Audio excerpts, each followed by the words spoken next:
Good evening from Central America.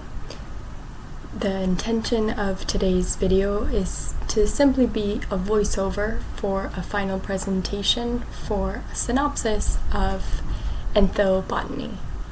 And so without further ado, I would like to present to you my presentation titled Tracing Ancestral Footsteps. This is a personal homage to ethnobotany for agriculture 342. The first slide in my presentation is a personal introduction. I am presently outside of my home country, and I do sincerely identify as a global citizen. And a large reason for this identity is having developed kinship with the plant species. And I see that they don't adhere to borders. I see that they grow freely and that they're able to develop networks in such a way that there's interconnection and symbiosis on a very large scale. And one of my greatest joys in traveling is finding these familiar faces, these plant friends of mine, throughout my international travels. I desire deeply to connect with purpose and fulfillment through my studies, and because of this very heart-filled passion for botany, this organically brought me into the study of ethnobotany. In my future, I do see myself working within the realm of plant medicine, and even in my present, I do work a lot with native herbs. And this course has definitely driven me much closer to developing a more historical and a more broad understanding of the implications of this field and also the discipline of medicine making. The next slide is a little story about my name.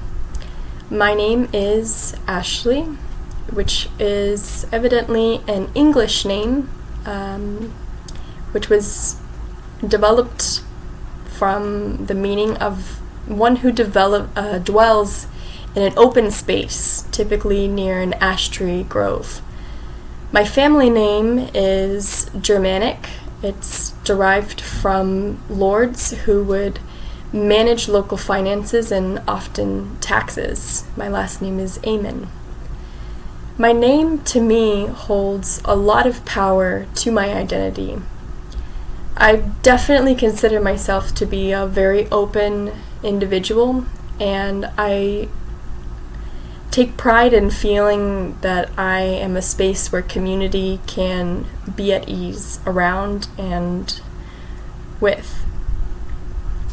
The family name does seem to also have some kind of relevance and significance to my entire family, as we continue to be diversely rich, maybe not necessarily financially, but we all find a great abundance within our lives, and I know that we're very diligent in being able to manage our resources.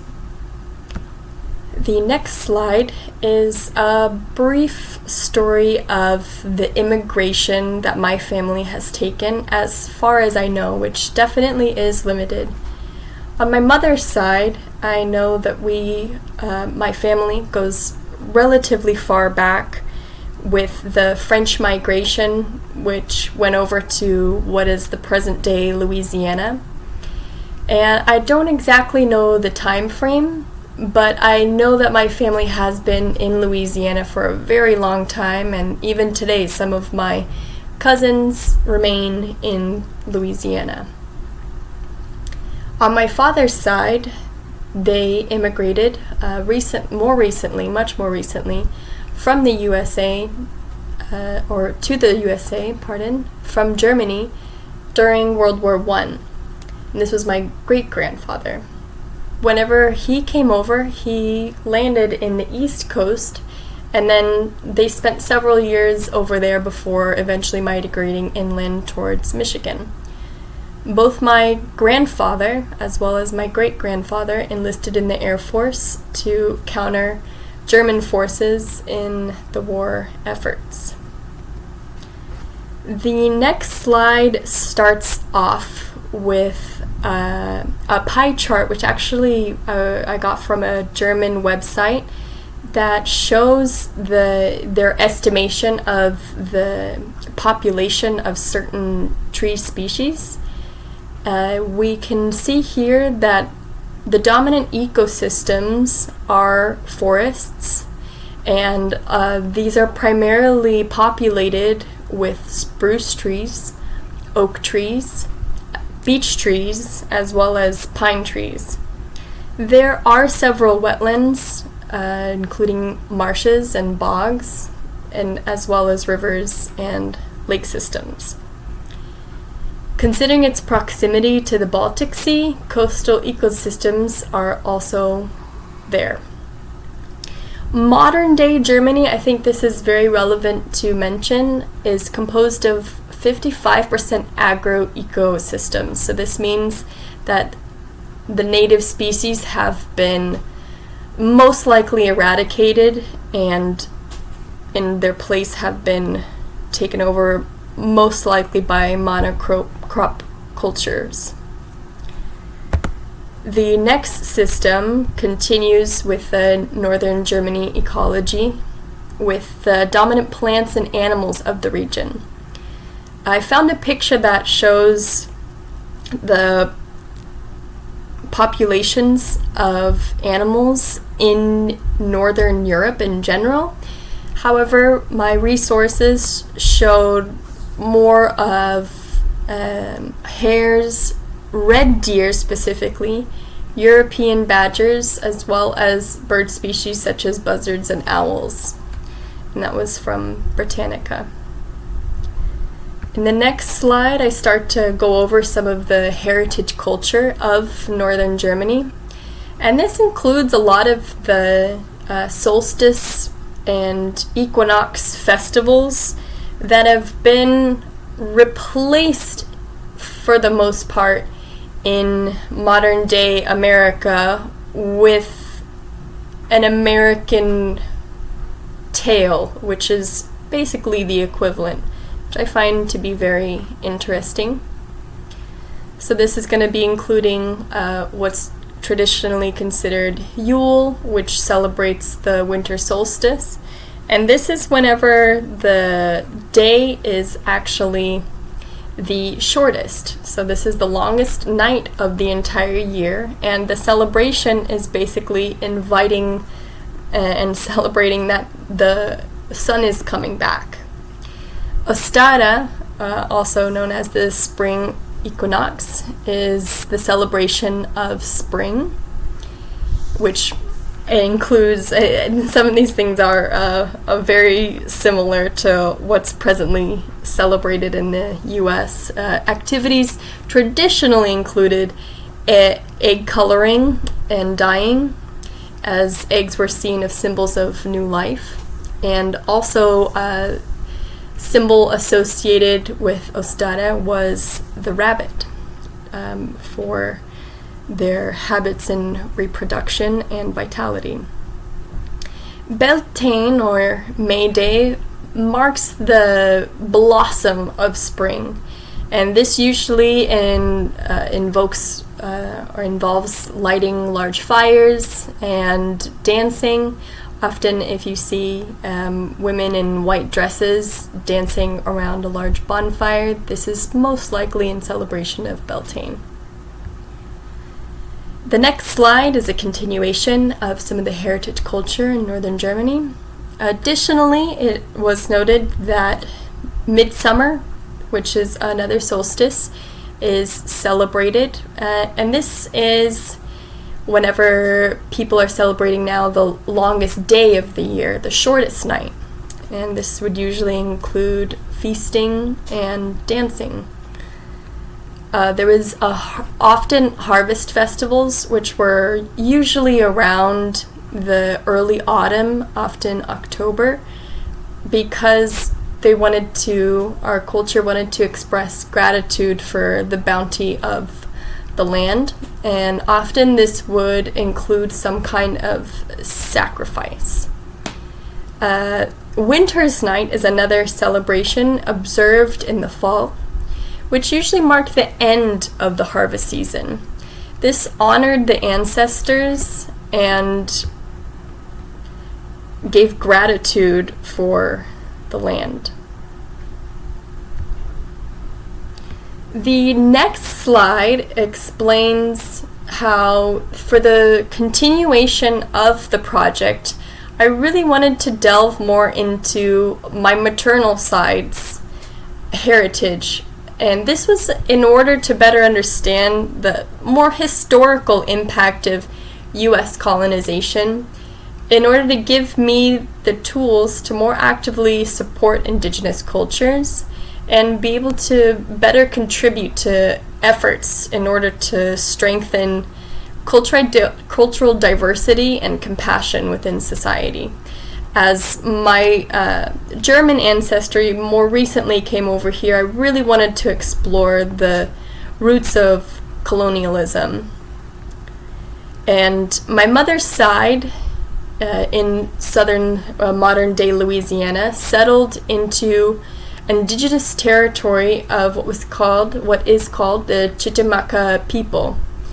And this culture was very vibrant and very rich, and it has been effectively reduced, absolutely not eradicated, but reduced through the true tragedy of what is colonialism and displacement. And this largely had to do with the violence of the colonists as well as the disease that they brought over. In the next slide, I speak a little bit more on the immigration location ecology. So this is what is now considered Louisiana. The dominant ecosystems include wetlands for the most part. Southern Louisiana is absolutely well known to be a swamp.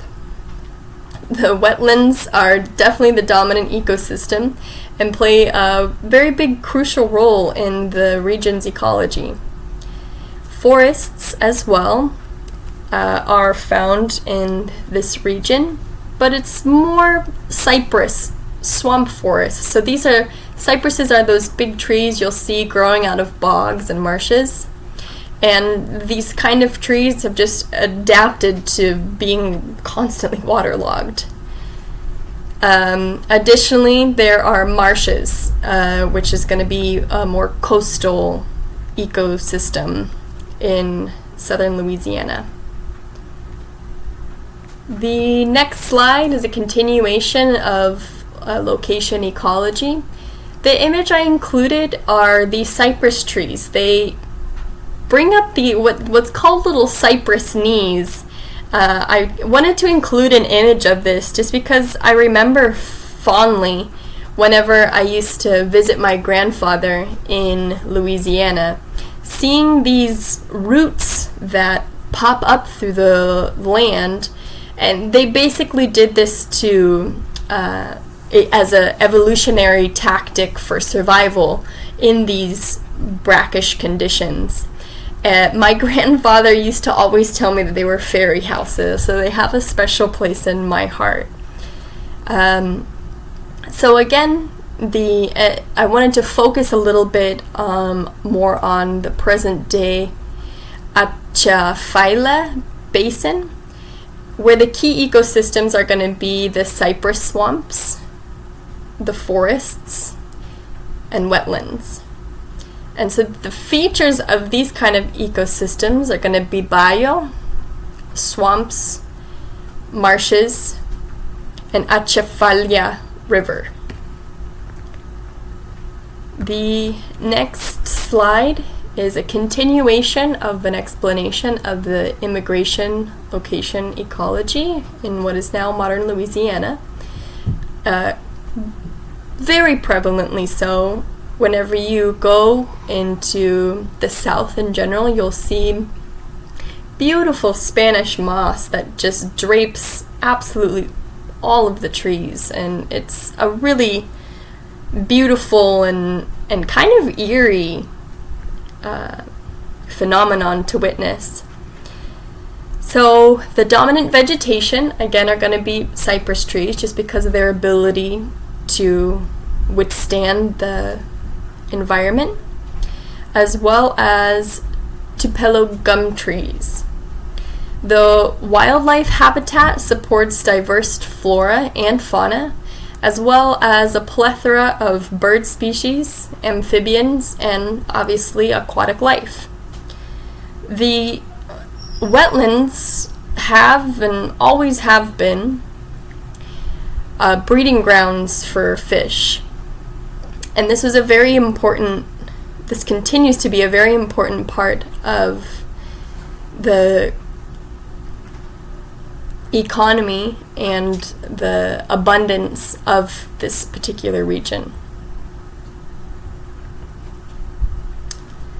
I wanted to speak more on the native peoples who are presently in the modern-day Louisiana, southern Louisiana specifically.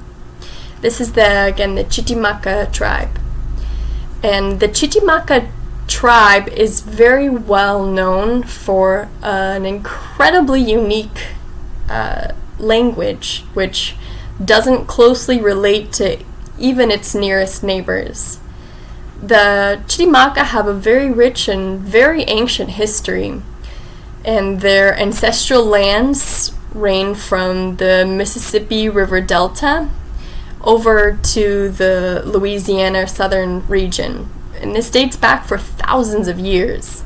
And I find this particularly interesting because colonists, for the most part, when they came to this new world, they believed it was new because it appeared to be untouched. But in all reality, these people exist in this land and have existed in this land for thousands of years.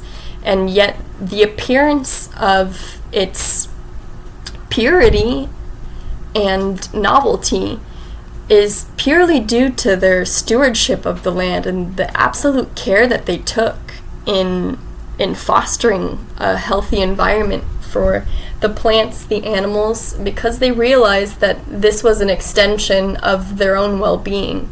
And so, in all sincerity, it was a very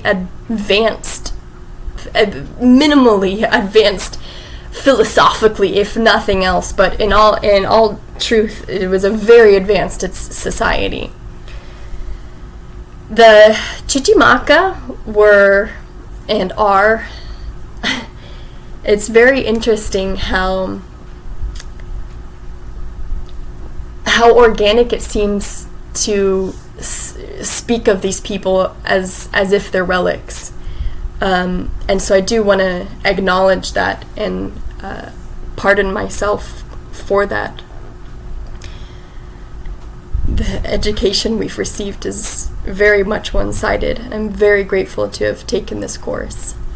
Basketry is an art that is very unique to the Chitimaca tribe. They use river grass in order to weave these very particular and intricate designs that aren't just beautiful, but also obviously very highly functional as well. The next slide continues in the exploration of native peoples from what is modern-day Louisiana, and I wanted to create an extension of my personal definition of peoples by including both the plants and the animals of this region. So again, this is going to include the cypress, the tupelo trees, a bald cypress, Spanish moss. These all are going to be thriving in the wetland environments, as well as a whole array of other species. but these were just some of the most dominant ones. Animals in this region are definitely known in a film-esque type of way. The alligators, it's a very picturesque vision. Whenever you think of the swamps, you're going to be thinking most likely in alligators if you're considering the animals of the region, as well as nutria, egrets, herons, and a wide variety of fish species which inhabit the wetlands. The next slide starts to go into one of my more favorite subjects, which is medicinal plants of interest in the Chitimaca traditional region. Medicinal plants here are going to include a huge plethora of species, but I just wanted to tune in with a couple of them to not overwhelm myself or my viewer. So this is going to include things like yapon holy, which were used for its stimulating effects, and then on the opposite end of the spectrum for calming effect is passiflora, passion flower, which is the image that I have included on this particular slide. The next slide I invite you to read at your leisure or not. It's a bit long, but I really wanted to include this letter in this presentation just because it was a cornerstone in this entire course for me. We were requested to reach out to the native people of our ancestral settler location in order to explain to them what it is we're studying, why we're studying it, and offer some of our work to them as a gift in order to create kinship and really try and create a bond. So this was my first letter, and it basically goes into say that I'm going to be doing a couple of plant profiles, and this was going to include black elderberry, which is a native species, a native medicinal species to their region, as well as bitter melon.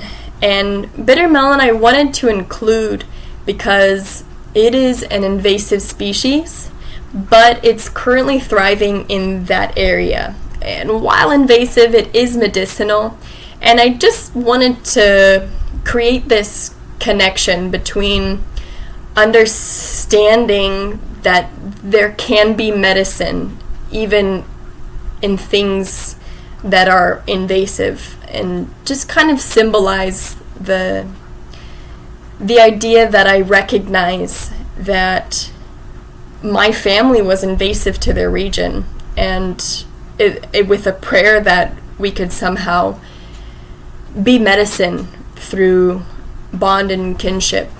I didn't receive a response to this letter, which I think was absolutely fair.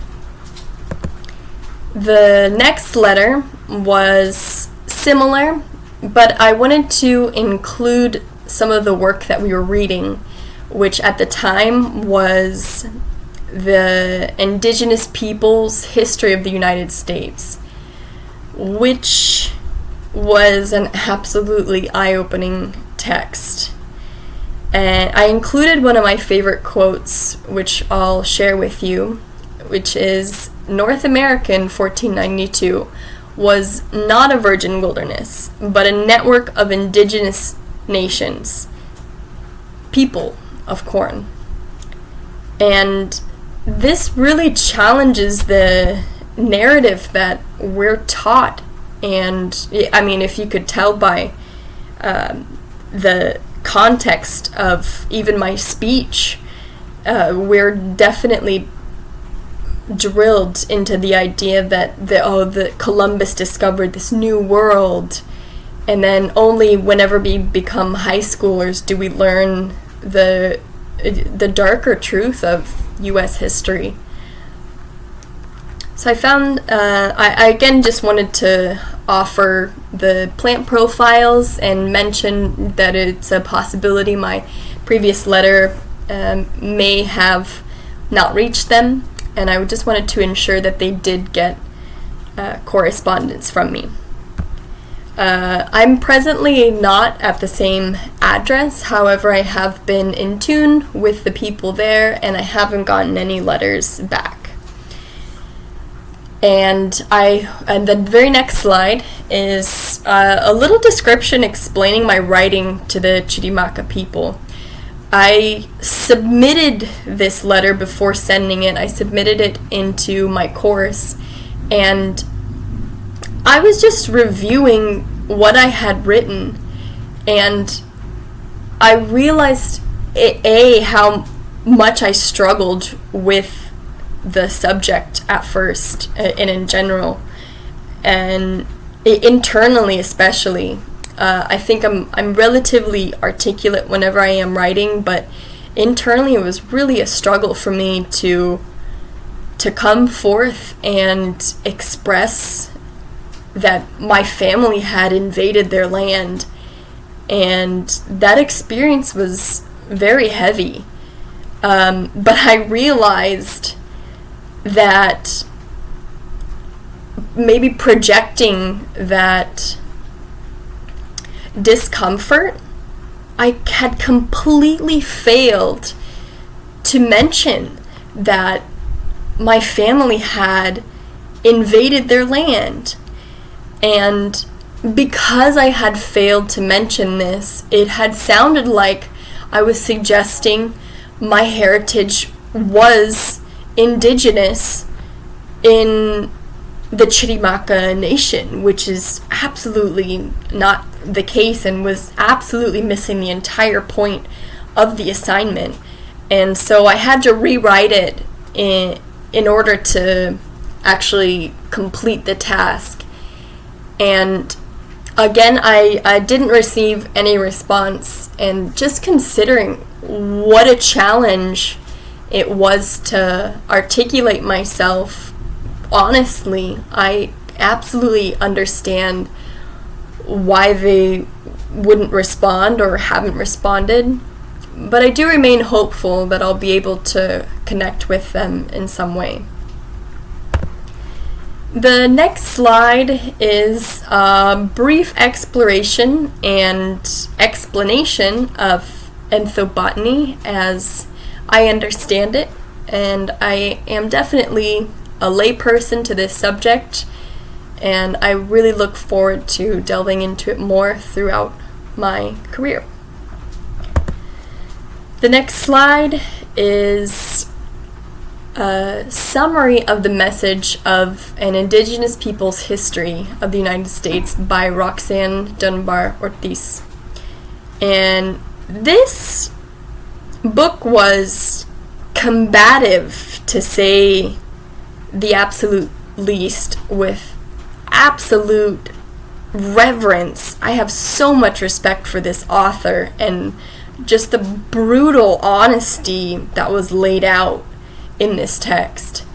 Just in the introduction, it calls for a complete reevaluation of American history and the need to center Indigenous perspective in general, as well as their experiences in the U.S. history. It goes on to challenge simplistic narratives and encourages a more broad understanding of true historical events. The next slide is a continuation of a summary of this text, which illuminates how colonial legacies persist. Again, if you haven't noticed my verbiage, it's very much ingrained in modern education. And I'm very grateful to be re-educating myself and working towards correcting my stature. It emphasizes intimate connection with indigenous communities and the land. Again, there was a reason why it was believed it was a new world. It's because really the stewardship of the land was impeccable. And it calls for justice, which I really appreciate, by acknowledging historical wrongdoings in order to work towards reconciliation. It reveals a history which is often, if not always, marginalized in U.S. history textbooks and in U.S. education systems, if not entirely omitted as far as mainstream narratives go. The next slide, we were given chapters to read, and all of the chapters were assigned except for chapter 3 to other students, and so I went through and I read chapter 3 in its entirety, and then I summarized the summaries of the other students, what they had given out, for just so that we didn't have to read the entire text, because there were several books that were assigned over this course, and in order to share the workload, everybody was to read 2 chapters. I only read 1, so I went ahead and I summarized the rest of the book in the way that I understood it as it was explained by my peers. However, chapter 3 specifically explores the consequence of the doctrine of discovery, and this was basically European powers having the ego to decide that they had discovered something new, and so therefore they had the right to claim it. And this was their means of justifying dehumanization and complete displacement of the indigenous nations. And because of this doctrine, it eventually led to the erosion of indigenous sovereignty, their land rights, and their self-determination. The chapter goes on to highlight the continuing effects of this doctrine in the framework of U.S. law, as well as ongoing struggles of indigenous communities, which were largely displaced. There's only one tribe in the entire U.S. that remains in their indigenous land. And I mean, imagine having such a deep connection with the plants, with the animals, with the environment, and then being shoved off to some foreign land to you. It's absolutely a tragedy. Even in contemporary times, indigenous activists work to challenge its influence in order to seek justice. My next slide goes into back into a summary of the rest of the message that I was able to pull from my peers' summaries, which highlights the impact of colonization, which was absolutely devastating. The cultural resilience as well, I think, is very important to highlight, because these indigenous cultures, these indigenous natures, despite the challenges, are alive and well today. It also highlights injustice as well as exploitation, which are presently suffered by indigenous peoples. The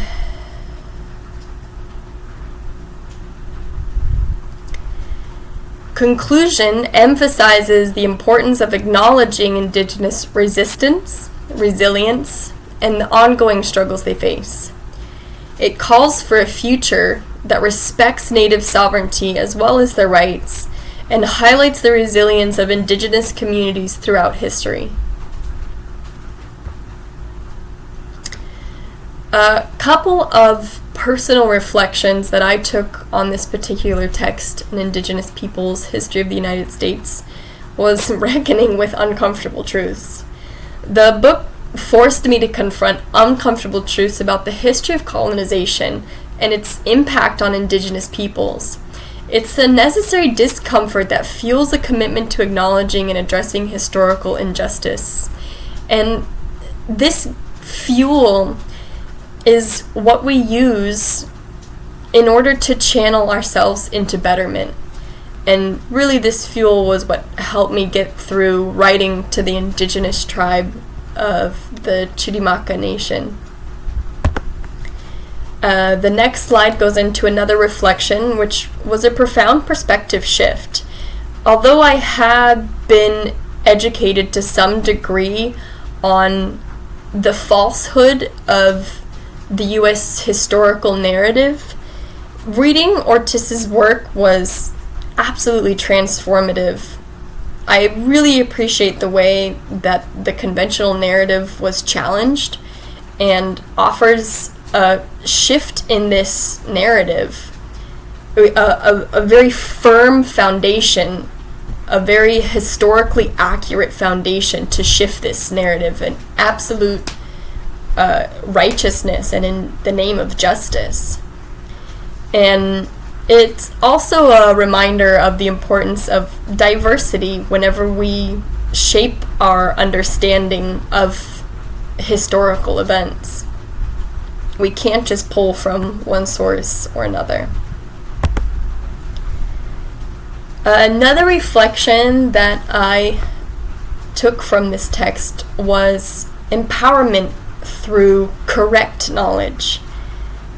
And I think we live in a society that there is a lot of fake knowledge, and being able to open your perspective and being able to witness diversity is empowering in all essence.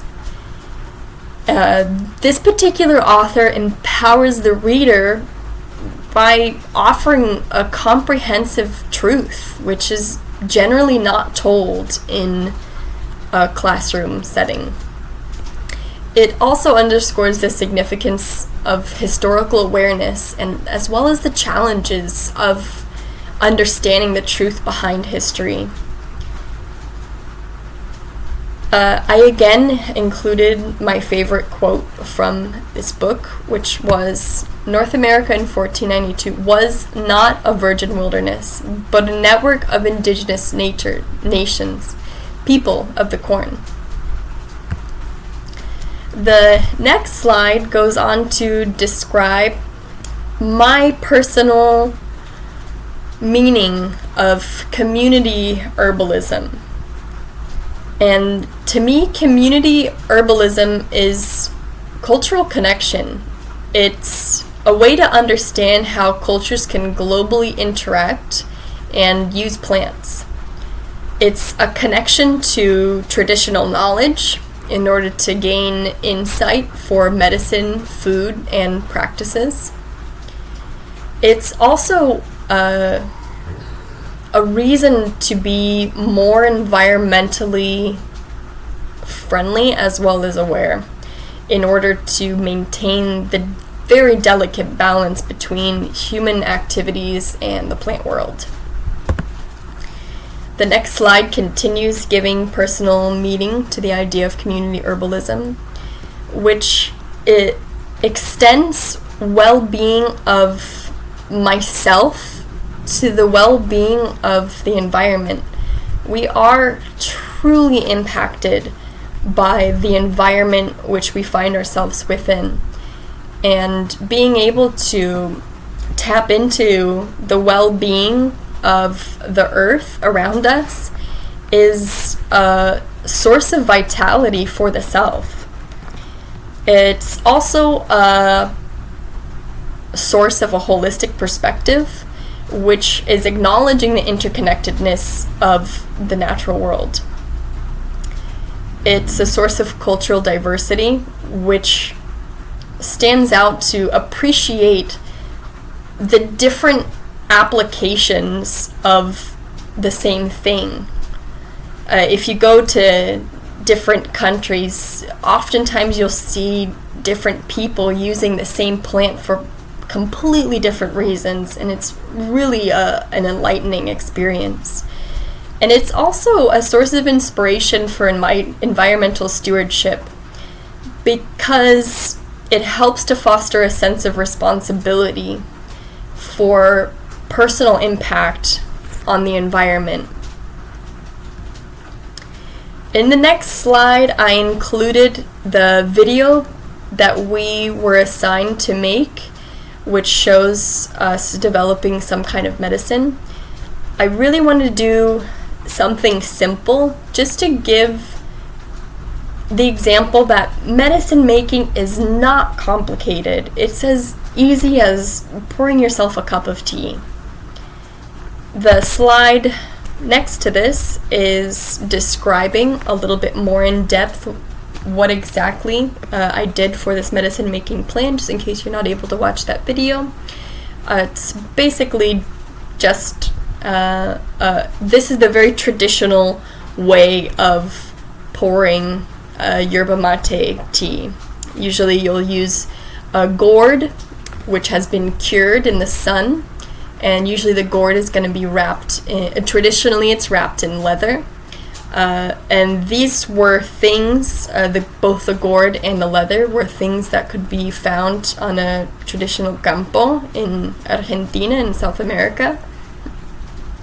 And you would fill this gourd with 2/3 with mate, the actual leaf material, and then tilt it to the side, fill it with some cold water, and then empty the cold water, fill it with hot water, put in a bombilla, which is like a straw, but it has a filter at the end, so you don't have to worry about sucking up the leaves, and then drink the mate. And really, culturally, it's to share. And I really love the idea of sharing a tea, because I think in US culture, whenever we hang out with friends, we're usually having coffee or having a beer, and this is a very healthy alternative to both of those. The next slide goes into the settler area plant profile. So this was one of the profiles I offered to the Chitimaca people. I included bitter melon, which was the invasive species I had mentioned. So this is describing its name as well as botanical information, and it's a gourd technically, so it has a harder shell encasing it.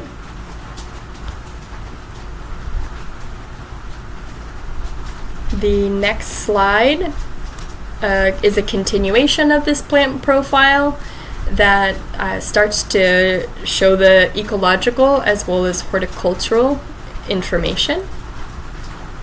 And you'll note here that this particular plant is indigenous to the Indian subcontinent, and yet it's made its way.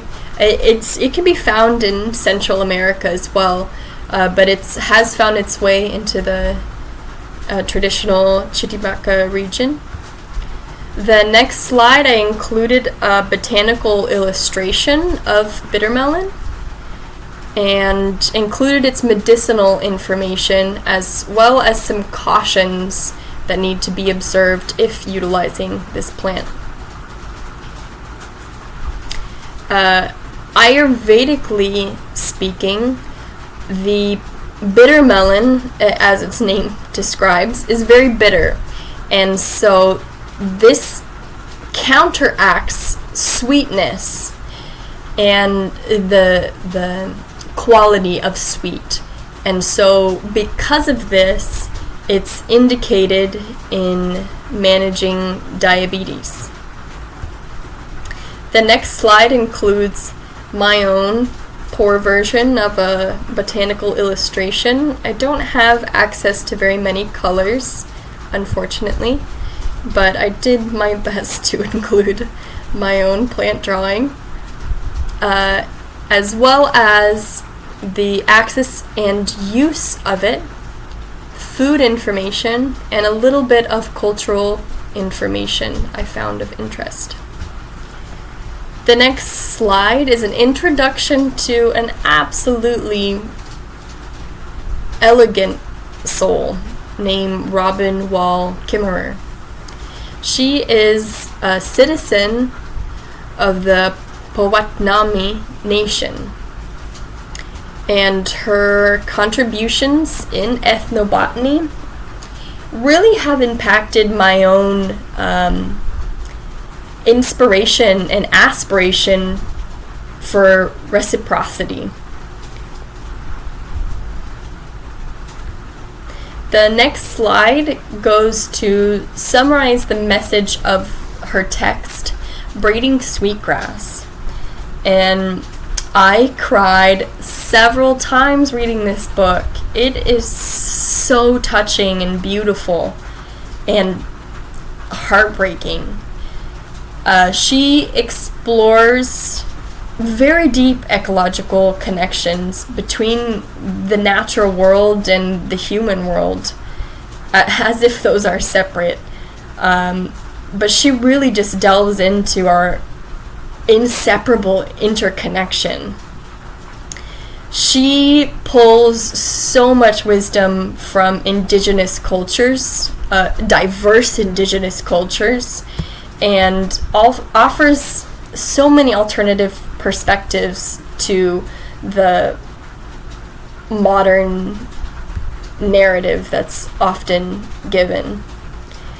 The next slide is a continuation, attempting to summarize her message, which calls to action by inspiring a deep sense of responsibility for the environment, and it urgently presses readers to appreciate nature and also participate in restoration efforts.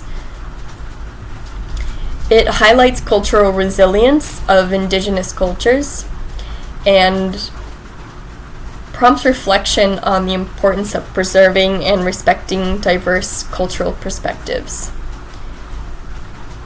I really appreciate the way that Robin Wall Kimmerer blends science and spirituality by approaching these topics with a scientific understanding, but then weaving in her own and other indigenous spiritual connections. Really makes the entire subject very approachable and opens up my own sense of compassion for her message.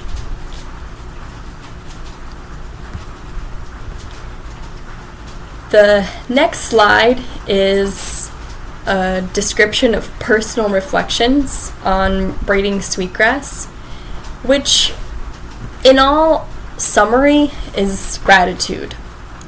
I'm very grateful that I read this text. I'm very grateful to have delved so deeply into this particular subject and really hold very closely the idea of reciprocity, and I really appreciate having this term more deeply ingrained into my own vocabulary.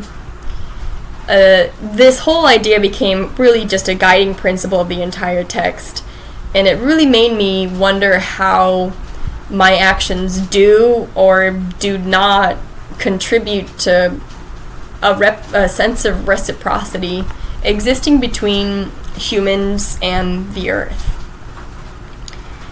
It's also invoked a very deep, soulful reconnection to the roots of existence. Her words invited me to connect with nature in a way that goes beyond superficial appreciation.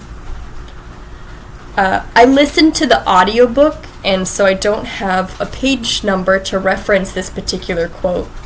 But one of the quotes that I had written down that stand out as one of my favorites now is action on behalf of life transform, because the relationship between self and the world is reciprocal. It is not a question of first getting enlightened or saved and then acting. As we work to heal the earth heals us. And this was just a beautiful summary of this whole idea of reciprocity. My next slide is a continuation of reflecting on braiding sweetgrass. And this text takes nature as a teacher and as the ultimate guru. The book really transformed how I perceive the natural world and how conscious I want to step into reciprocity, as it's not just plants and landscapes, rather understanding the profound wisdom that nature holds only if we're willing to listen.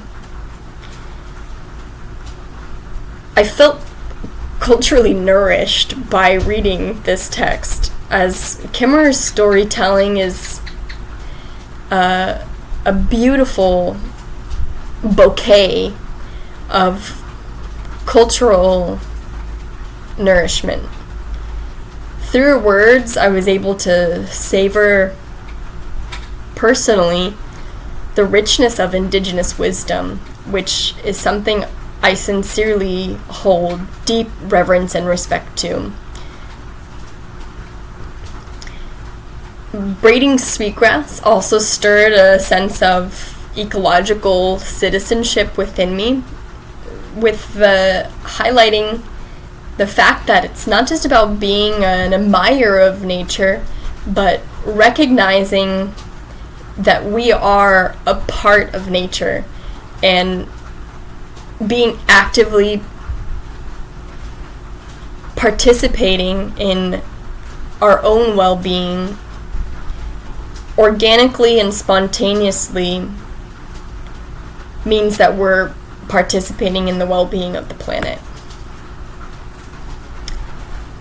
The next slide is a brief introduction to the author of the next text which we explored. And this is Dr. Enrique Salmon. And he is a distinguished ethnobotanist, and he's renowned in his field, and as well as an indigenous being, particularly known in the American Southwest. I really appreciated this text just because how much it references my home state, as well as some of the states that I spent the most time in, like Colorado.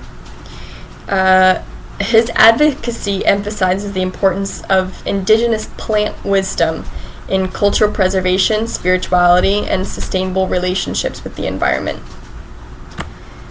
I tried to summarize the message, and again, these messages are so broad that I know my own words fail, but I did my best to summarize the message that this text brought me.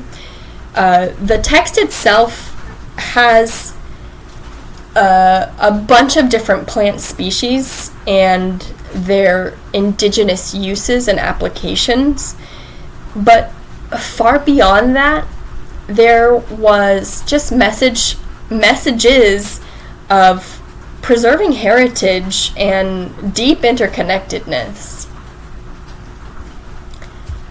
The next slide is a continuation of my feeble attempts to summarize the message of this text, which includes identifying the challenges of modernity, which is posed by external influences on indigenous ways. And this is reflected on how indigenous communities navigate the complexities of change while striving to protect cultural integrity. And a huge theme of this book is the holistic nature, and holistic not just including the individual whole, but the whole earth. A huge underlying theme is the holistic nature of indigenous healing practices, which, beyond physical ailments, healing involves restoring the balances of relationships within the community and with the natural world, which I think is very beautiful, and he very well articulated this subject. The next slide, I included my own personal reflections, which include a much more deep connection with nature. I feel that every time I learn cultural significance of any kind of plant, that plant species becomes a familiar ally and friend of mine. And whenever I see it in the field, I feel like I'm in a room with family. There's just some sense of ease about knowing the plant species around me. This text also brought a lot of cultural wisdom as far as indigenous applications and traditions as they relate to plants. And it also, and I'm constantly being inspired to be more sustainable and more harmonious, but this text really revamped that desire.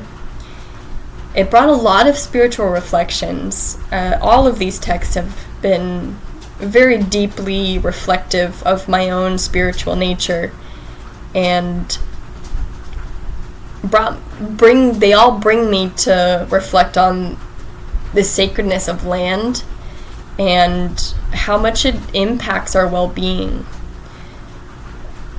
Our own health is absolutely dependent on what we consume, and that's going to include the air we breathe, the water we drink, as well as the people we surround ourselves with, the experiences we surround ourselves with.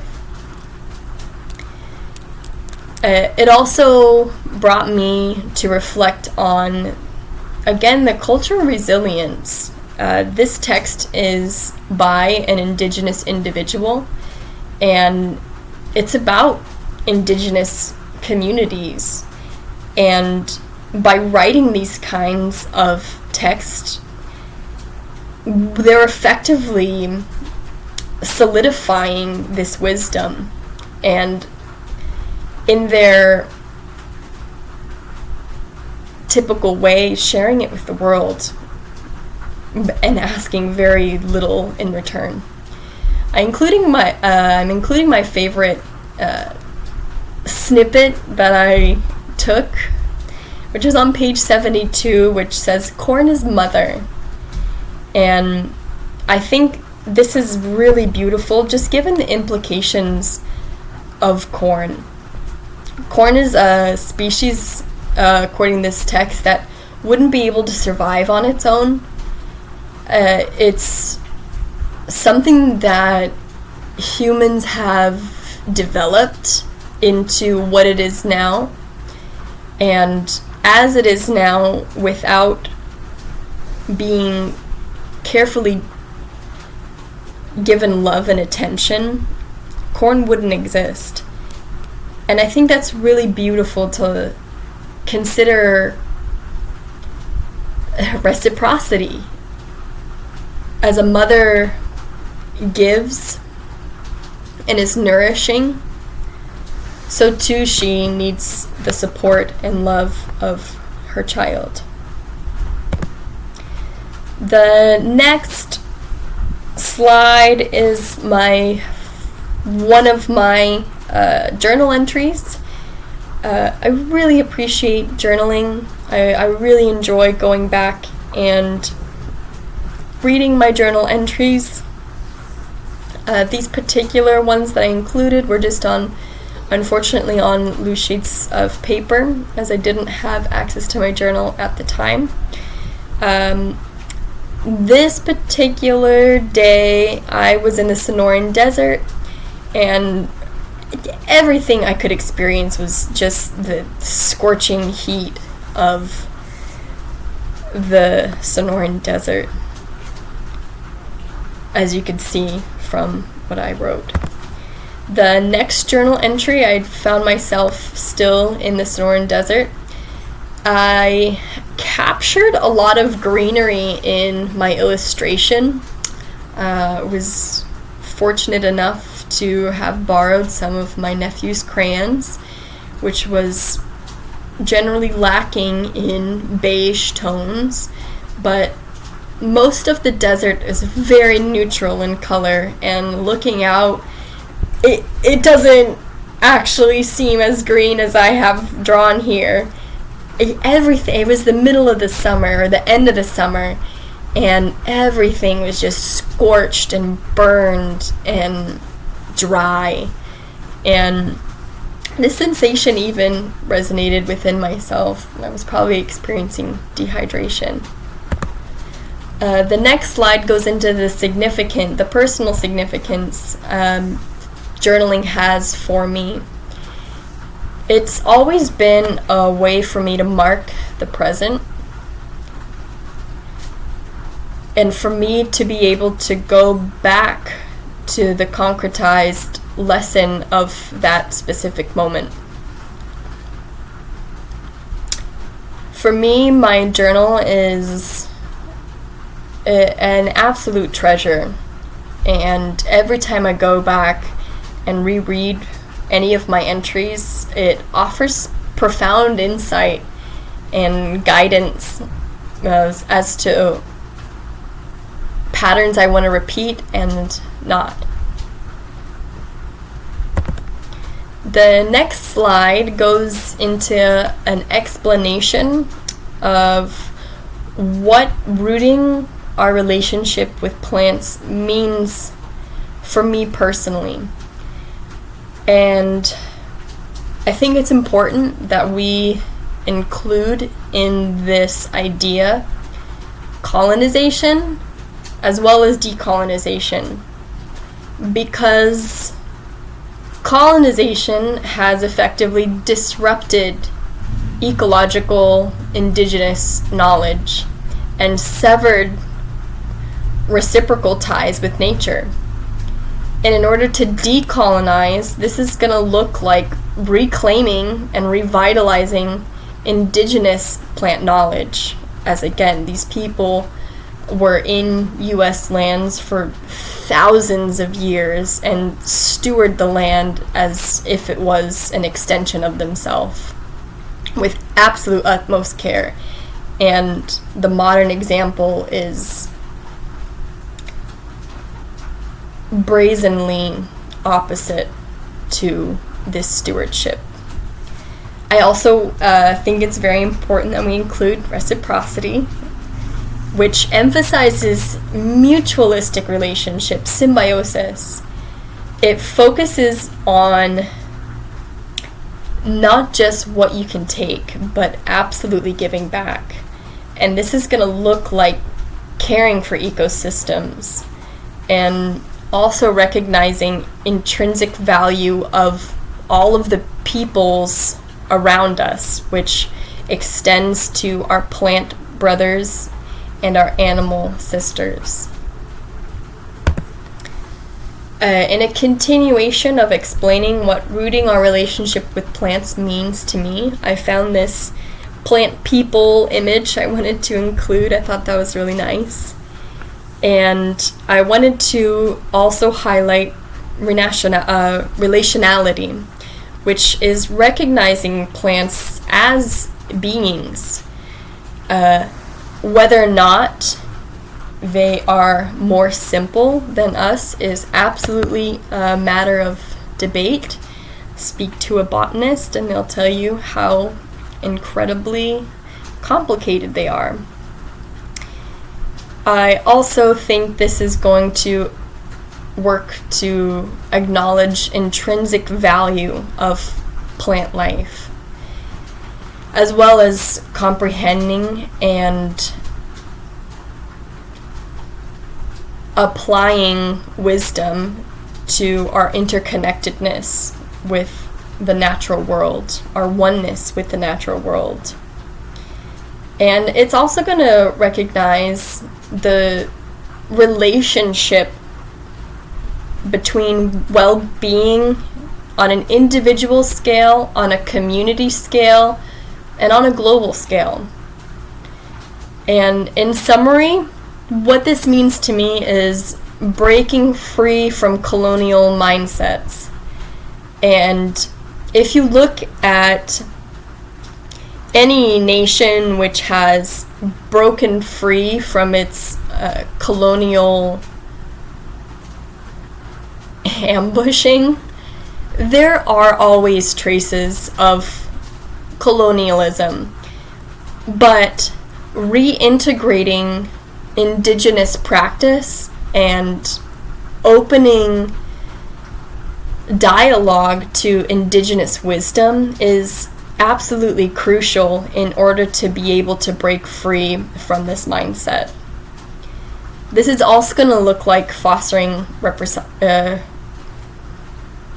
reciprocity, and it's going to be recognizing our interconnected nature.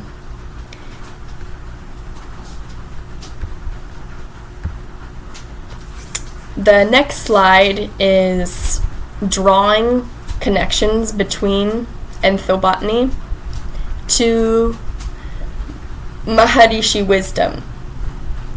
And I wanted to include the idea that purification leads to progress. And whenever we apply this to the environment, to our mind, to our own practices, we're going to see stewardship. We're going to see returning to the indigenous practice of treating the plants and the animals and the environment as an extension of ourselves. And this is going to look like, as we purify our body, so too we want to purify the environment.